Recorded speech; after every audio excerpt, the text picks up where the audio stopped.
ओम शांति। आज 18 जनवरी 1971 के अव्यक्त महावाक्य हैं। टाइटल है अव्यक्त स्थिति द्वारा सेवा। आज आवाज़ से परे जाने का दिन रखा हुआ है, तो बाप दादा भी आवाज़ में कैसे आएं? आवाज़ से परे रहने का अभ्यास बहुत आवश्यक है। आवाज़ में आकर जो आत्माओं की सेवा करते हो, उससे अधिक आवाज़ से परे स्थिति में स्थित होकर सेवा करने से सेवा का प्रत्यक्ष प्रमाण देख सकेंगे। अपनी अव्यक्त स्थिति होने से अन्य आत्माओं को भी अव्यक्त स्थिति का 1 सेकंड में अनुभव कराया तो वह प्रत्यक्ष फलस्वरूप आपके सम्मुख दिखाई देगा।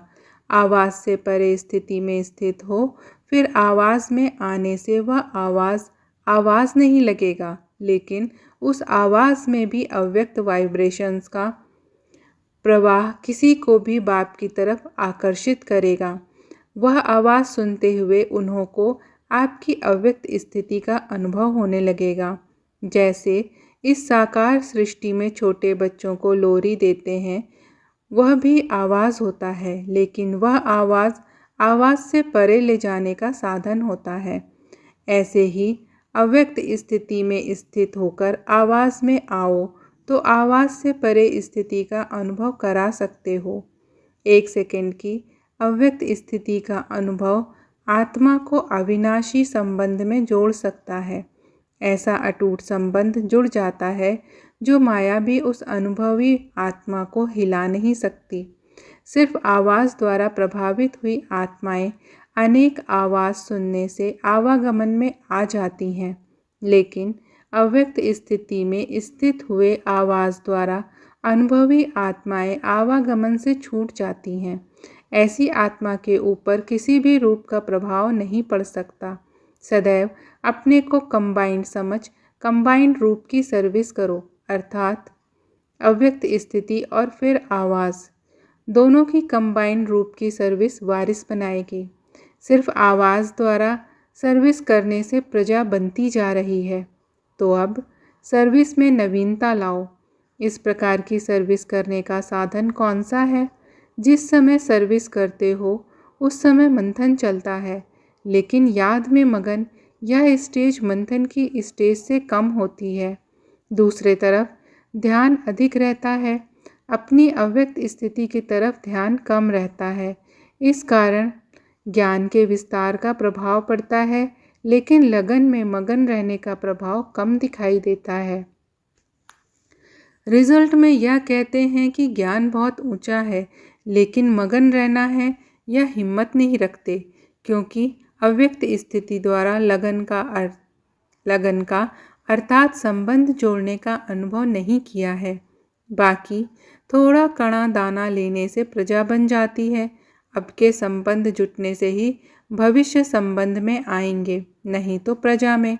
तो नवीनता यही लानी है, जो 1 सेकंड में अव्यक्त अनुभव द्वारा संबंध जोड़ना है। संबंध और संपर्क दोनों में फर्क है।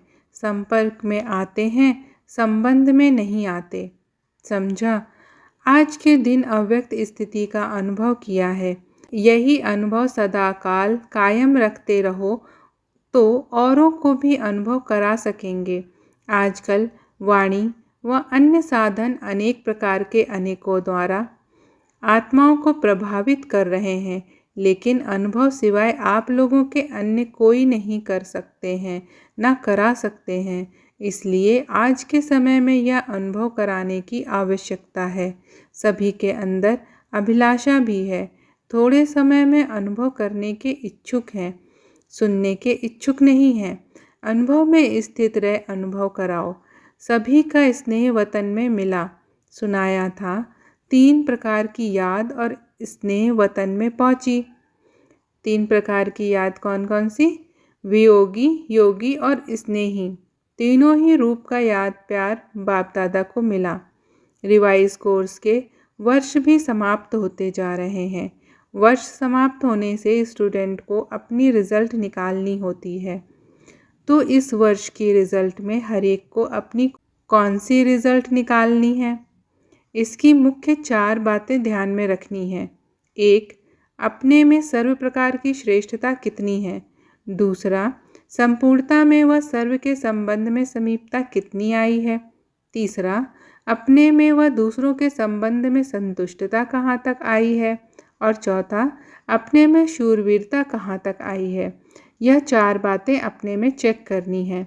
आज के दिन अपनी रिजल्ट को चेक करने का कर्तव्य पहले करना है। आज का दिवस सिर्फ स्मृति दिवस नहीं मनाना, लेकिन आज का दिवस समर्थी बढ़ाने का दिवस मनाना। आज का दिवस स्थिति व स्टेज ट्रांसफ़र करने का दिवस समझो। जैसे आजकल ट्रांसपेरेंट चीज़ें अच्छी लगती हैं ना, वैसे अपने को भी ऐसी ट्रांसपेरेंट स्थिति में ट्रांसफ़र करना है। आज के दिन का महत्व समझा। ऐसे ट्रांसपेरेंट हो जाओ जो आपके शरीर के अंदर जो आत्मा विराजमान है वह स्पष्ट सभी को दिखाई दे। आपका आत्मिक स्वरूप उन्हों को अपने आत्मिक स्वरूप का साक्षात्कार कराए। इसको ही कहते हैं अव्यक्त व आत्मिक स्थिति का अनुभव कराना। आज याद की यात्रा की रिजल्ट क्या थी? स्नेह स्वरूप थी या शक्ति स्वरूप थी? यह स्नेह भी शक्ति का वरदान प्राप्त कराता है। तो आज स्नेह का वरदान प्राप्त करने का दिवस है।